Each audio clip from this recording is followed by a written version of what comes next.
Hi, everyone, and welcome.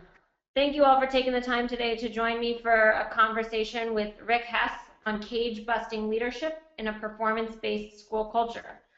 My name is Jennifer Medberry. I'm the founder and CEO of Kickboard, and I am excited because we have a lot planned for the next 30 minutes, and I hope you're as excited as I am for this session.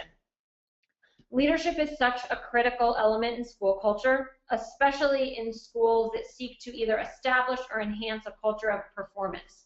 So this is a topic that is regularly top of mind for me and those of us at Kickboard, and I expect for many of you as well. So to get started on the conversation at hand, it is my pleasure and privilege to introduce Rick Hess. Rick is an educator, scholar, and author whom I greatly admire. You've likely heard of his work at the American Enterprise Institute, where he is resident scholar and director of education policy studies. And you may also be familiar with his Education Week blog, which is a great resource for anyone looking to learn more about the latest matters of education policy, politics, research, and reform.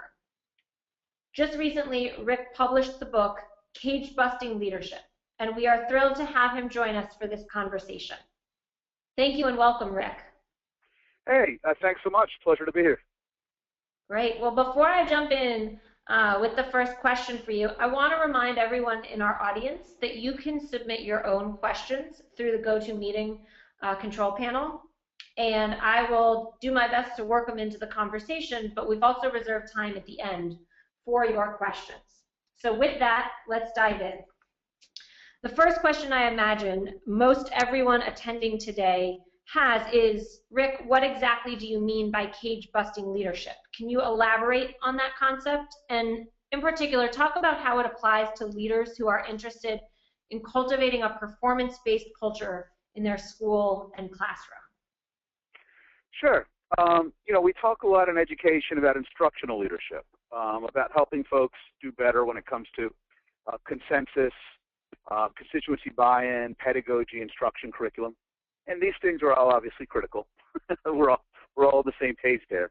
A problem is that in schools and school systems, like any other organization, you deal with the fact that organizations tend to get a little bit rigid over time, and schools and school systems more than a little bit rigid. Many of our systems have been with us a century or more, and so over time you get an accumulation of rules, regulations, contract provisions, cultural norms, which can make it very difficult for leaders to solve problems.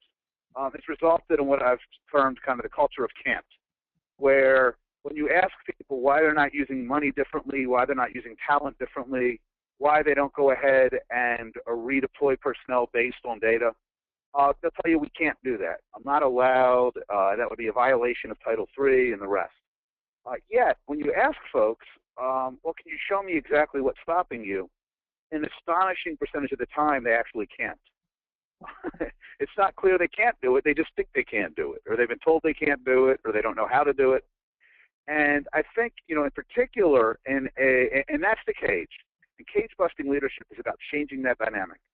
And it's particularly relevant in a performance culture because, look, if you're going to talk about using data to drive instructional decisions, if you're going to talk about spending money smarter, if you're going to talk about really deploying time and talent based on student needs and what works, it's limited, it's kind of a highly limiting condition if you are spending the money or using talent, but you're only doing it in ways that you mistakenly think you're limited to doing.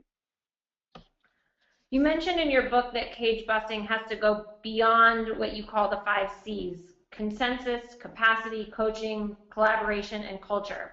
Rick, give me an example of an issue outside of those 5 C's that a teacher or an administrator can tackle immediately. Sure. One of my favorite examples is professional learning communities. We all love professional learning communities. We all love the 5 C's. The problem is, the vast majority of PLCs, in my experience, don't actually deliver on the promise. They don't give teachers enough time to make to actually change practice in important ways. They don't support enough collaboration that you actually see noticeably different instructional behaviors or experiences for kids. they don't actually use data in a way that's as powerful or compelling as it could be. Well, why is that? The usual answer is we need more coaching, we need more PD. I'm not sure that's actually the case. For instance, a great example, Adrian Manuel, principal in Kingston, New York, spent a number of years as a turnaround principal in the Bronx. He took over a school that was in the bottom 15 percentile of middle schools in New York City, and he wanted to give teachers not just an hour here or there, but one day a week to work as a team to drive instruction. Problem was that if you were used to what you were told you could and couldn't do in New York, that the contract restricted teachers from teaching more than 3 periods in a row, which made it prohibitive to actually figure out how would you staff your classes so the teachers could have one day a week off to work as a team. Adrian called in as union steward, said, hey, the problem I'm trying to solve is I want to give our teachers more time to do this seriously. The solution is, I think we can actually put together in this way. Can you guys figure out how to make it work and to get folks comfortable with the idea? They were able to. It wasn't conflictual. It wasn't a principal picking a fight. It was a principal changing kind of the terms of the conversation. There was language in the contract that allowed the school to allow the faculty to opt out. And what we wound up with was the ability to do a PLC in a way that actually drove instructional leadership in a way that mattered. 3-4 years later, Adrian's school is, instead of one of the bottom 15% in New York, one of the top 15%. So this is interesting. Is this, were you inspired to write the book, and is your understanding of, school and district leadership out there really built around the perception that, or school leaders have the perception that rules, existing rules can't be broken, or is the perception out there you see that, people have the right culture, people have PLCs in place, people have, people really believe they have data-driven instructional practices in place, and they don't realize that really they haven't even begun to scratch the surface? I think it's both. We have a leadership culture in education, which is, in my experience, bubble wrapped. I teach, for instance, leaders at the University of Pennsylvania's Graduate School of Education, PhD in Ed Leadership. I also teach at the Rice University School of Management. In a business school, people who want to run hospitals sit side by side with people who want to run nonprofits or be sleazy energy traders. And there's a lot of learning across sectors, and there's a lot of different ideas that play out. In most schools of education, there is a very limited canon of what you read. There's Elmore and Leithwood and Fullen and Hargreaves and Sir Giovanni. It's a very narrow body of work. Leaders are only trained by education faculty. They only get to sit next to other experienced educators. The vast majority of principals and superintendents have never worked professionally outside of K-12. And so what we have wound up with is a very limiting notion of what you're allowed to do and how do you do it. And this plays out in both ways. One, leaders don't actually know that they don't have experience solving these problems in other ways, which is partly why I think things like accountability tend to get used so ham-handedly in education.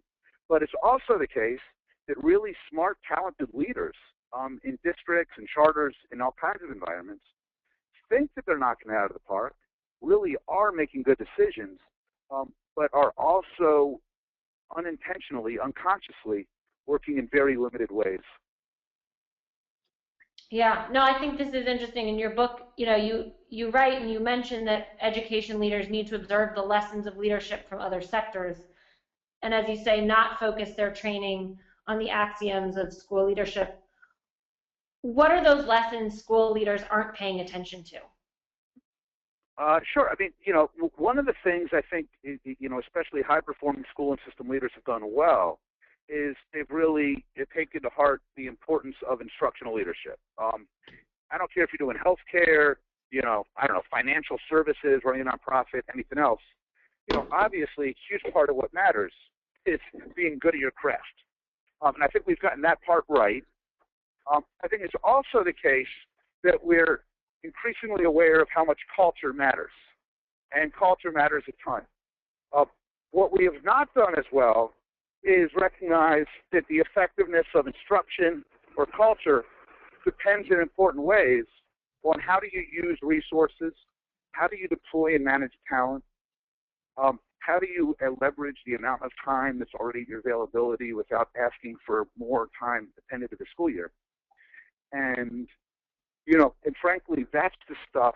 We don't need to import lessons from other sectors in the sense that we need to try to mimic what somebody does in another line of work.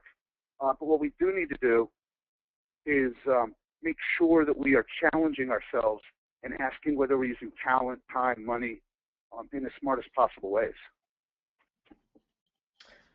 Absolutely. One of the things that I really like in your book is when you say changing cultures without addressing these underlying policies and rules doesn't yield lasting change. So I hear you when you talk about, the issues around resource management and allocation, et cetera, are critically important. At the same time, making changes to policies and rules, would seem to me to be a pretty big mountain to climb for someone who, is maybe operating at the school or the building level and doesn't want to dabble in such shifts on a large scale. Can you talk about a policy you've seen a teacher leader or an administrator bust without pushing for that broader sea change? Sure. Part of the problem is we've got a somewhat murky sense of what policy is and what policy can and can't do when it comes to education. So for instance, if you think about school level dimension of this, one of the things we're talking about is managing personnel. And if you're managing personnel as a school leader, one way to really kind of make this stuff work is through sheer personal charm and exertion. You convince people who aren't working well to work harder. You talk them into it. You make them feel valued, and so forth. A problem is that you can spend a ton of time and energy working with low performers doing that, and the other part of the challenge is that it's not going to work all the time. The point of using policy is to try to simplify the leader's task. So one, that their effort is having more impact, and two, so that they can kind of target their energy more to people who is just. So a policy, for instance, that you can do at the school level is say, hey, if your kids aren't hitting these marks in terms of student performance, my default assessment of your performance is going to be 1s and 2s rather than 3s and 4s. What that does is it depersonalizes what the principal's relationship is to low performers. Another kind of policy that you might have is principals might work with the HR department to make sure that rather than having to write teachers up individually, that what they are doing is having HR come out and supervise observations and do feedback so that principals can actually play a more constructive role rather than have to be the hammer. Anyway, so there's a variety of ways to think about it, either by changing what you do at the school level or by working with colleagues at the school level to change what responsibilities belong to the principal and what belongs to district administration. Great. So, you mentioned, the word, hammer and using incentives to complement cultural change. And this is interesting because we see this all the time at Kickboard at the school level, particularly in building strong student culture. But I'd love for you to talk about what it looks like in terms of incentivizing teachers. What incentives have you seen working at a leadership level? One of the things that's interesting about our space is how starved teachers are for just being treated like professionals. Universities, my experience, University of Virginia, but others, have this thing where they have students battling to be campus tour guides, a job that pays nothing, that it's not clear kind of what benefits it confers, but it's prestigious. And so one thing is that I think school leaders are really bad about leveraging this stuff. When we're asking people to take responsibilities, to be department chairs, to coordinate kind of activities or professional development, it's either A, a burden we throw on teachers, or B, it's just something you give to the most senior teacher in the department or at the grade level. So, I mean, it's interesting. When you said the campus leadership example, my mind immediately went to that Michael Johnston video that circulated around the web when Forbes published it back in, I think, December. And for me, the part that stuck out was his description of his schools in Colorado that he led, the ladder leaders, and this whole ritual around the students being elected ladder leaders in their 9th grade, and that was a ritual that went all the way through 12th grade. And so to me, I think about it, not to oversimplify it, but is this really just a matter of tone and perception when you're introducing incentives or rewards or opportunities? And are there tricks that leaders need to know, management tricks to get it right, as opposed to it? Sure. So it's actually three things. So partly it's about culture. You want to do this in a way that is constructive and not destructive. And that's what we're fairly good at. You don't find a lot of leaders who overuse incentives in education. It's also partly just being smart about understanding what motivates people. And heck, this is where I agree with Alfie Cohen a little bit, that sometimes we're very simple-minded about the way we think and talk about incentives in education. But it's also, the cage-busting piece here, is that leaders have lots of things they can offer to appreciate and recognize educators that they don't leverage. Like what? Are there things you've seen? Professional development opportunities, for instance. So, if you look at what contracts actually stipulate on professional development opportunities, there's much more ambiguity about how these dollars can be allocated, who gets to sign up, than school districts or schools usually utilize. It becomes most veteran teachers get to go on the fun trips, or they get to go where they've always gone, instead of it being, if you're a teacher who's knocking it out of the park, that there's going to be this terrific PD opportunity in Miami or San Diego, and we're going to send people who have been working hardest for the kids. It's also the case that we've got stipends around everything from coaching to various kind of ancillary roles, which we are immensely unpurposeful about. It's also the case that we create these instructional coach roles, where if you're really good at something, we tell you good. We want you to teach kids no longer. We want you to wander around the building talking to your colleagues. Mm-hmm. Instead of saying, what would it look like to allow these teachers to teach 70% of their load, and we're going to pay them a lot extra and make them 11 or 12-month employees because we're going to recognize they're such valuable educators. We also want them to play a role kind of mentoring and coaching colleagues. And we're going to be able to pay them, which requires that we rethink the. And what you find in districts is remarkable lack of thinking about how do we create those new systems for teachers, and instead, how do we just kind of talk teachers into doing the same old stuff even harder? Yeah, I mean, it sounds to me like there's a huge opportunity for rethinking the way we message what happens, the choices that get made in a school building and in a day-to-day.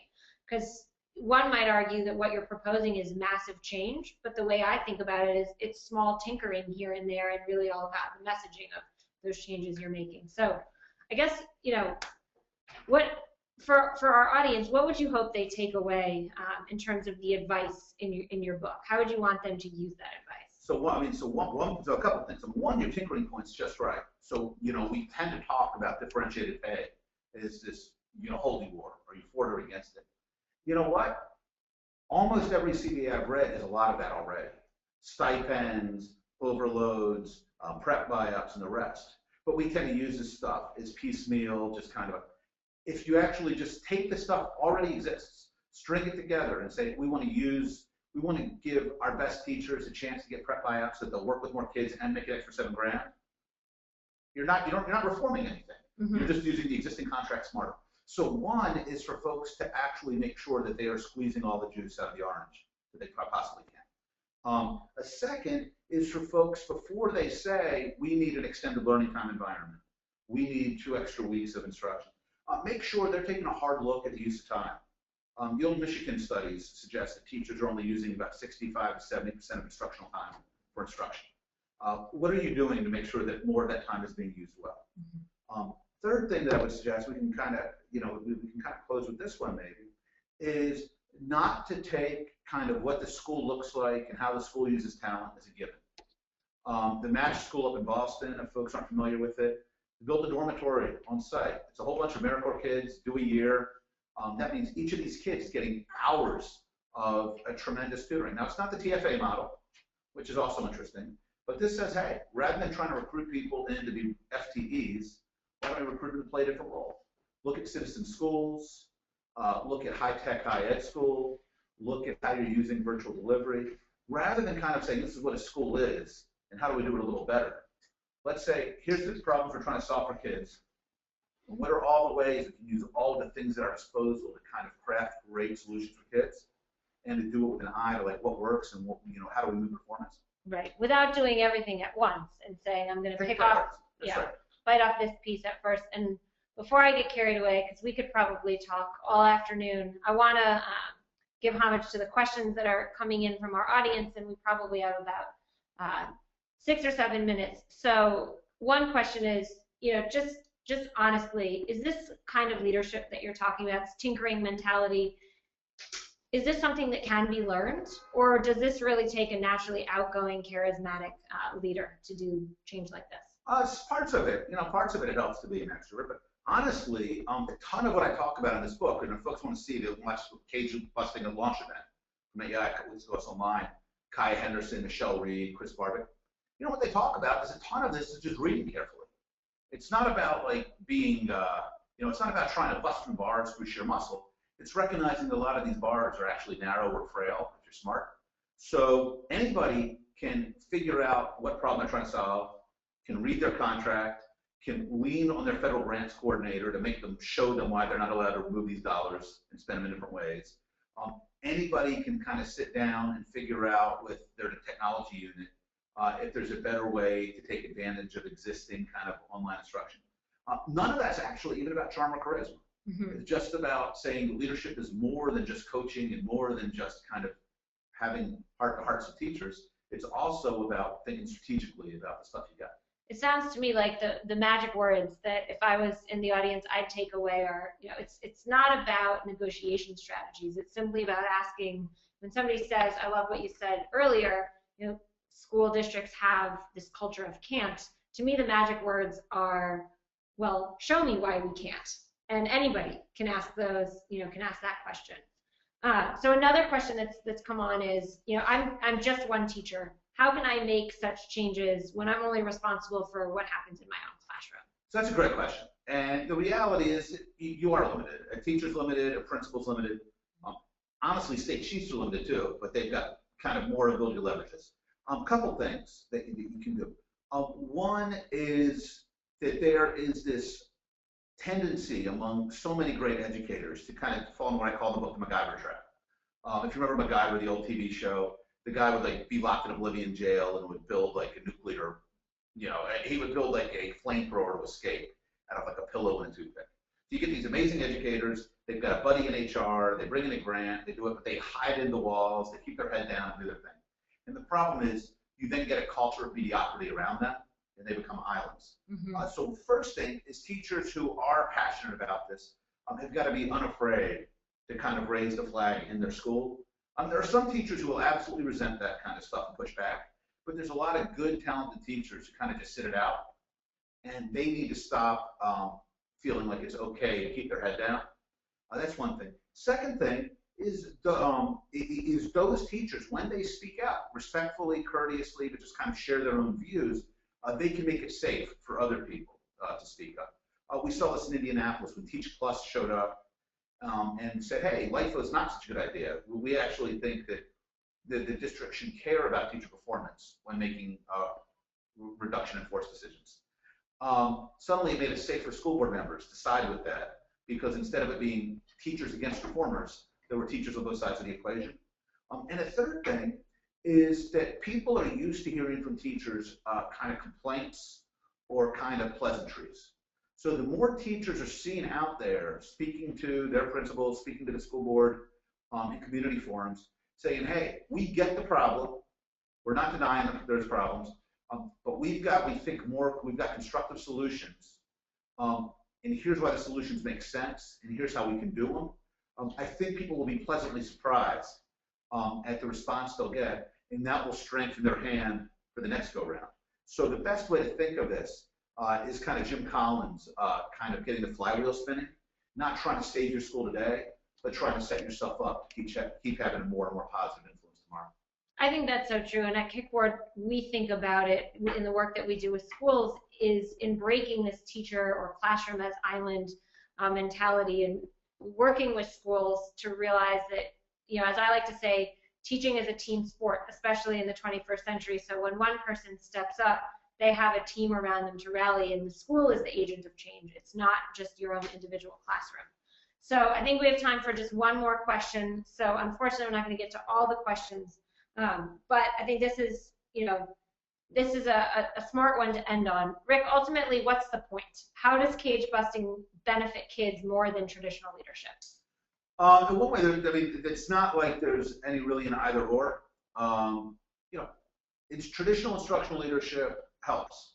Better to care a lot about pedagogy and instruction and consensus building than not to care about these things. The problem is, if you're not spending your dollars as wisely as possible, if you've got, you know, LeBron James and Kobe Bryant teachers, and they're just playing 18 minutes a game because everybody plays 18 minutes a game, and other kids are having to make do with scrubs. If you are not actually scrupulously looking at can you spend your federal grant dollars in smarter ways, traditional leadership just hits a ceiling on how far it can move you. So the point of cage busting is not that you do this instead of the other stuff. Mm-hmm. You do this so that you can do the other stuff better and more powerfully. So the point is that I think so many of the times when we get promising ideas part way, we see promising pilot results, and then we plateau, is that that plateau is really that we're getting stuck against the cage. And so cage busting is really about letting people take those things that they know how to do the things that they think are going to work, and then do them in ways that are going to be just catalytically more significant for kids. Great, great. Well, thank you so much, Rick, and thank you to our panel. I want to thank everyone out there who's joined us, and extend a special thanks to Rick for sharing his thoughts and insights, especially as he was in New Orleans today. So thank you, everyone. Additionally, because our session was sold out or filled to capacity, you may have friends or colleagues that were unable to join. We'll be posting a recording of the webinar online within the next 24 hours, and we'll send you a link. So encourage you to share it with anyone you know who missed the webinar and would enjoy watching it. Also, as an added bonus, the email you'll receive with the link to the recorded session contains a secret code for 20% off Rick's new book for anyone interested in reading more. So with that, I thank everyone. I encourage you to take what you've heard today, go back into your school or district office and challenge you to, when you hear I can't or we can't, turn that around and ask why. And we look forward to seeing you at Kickboard's next webinar next month. Take care, everyone.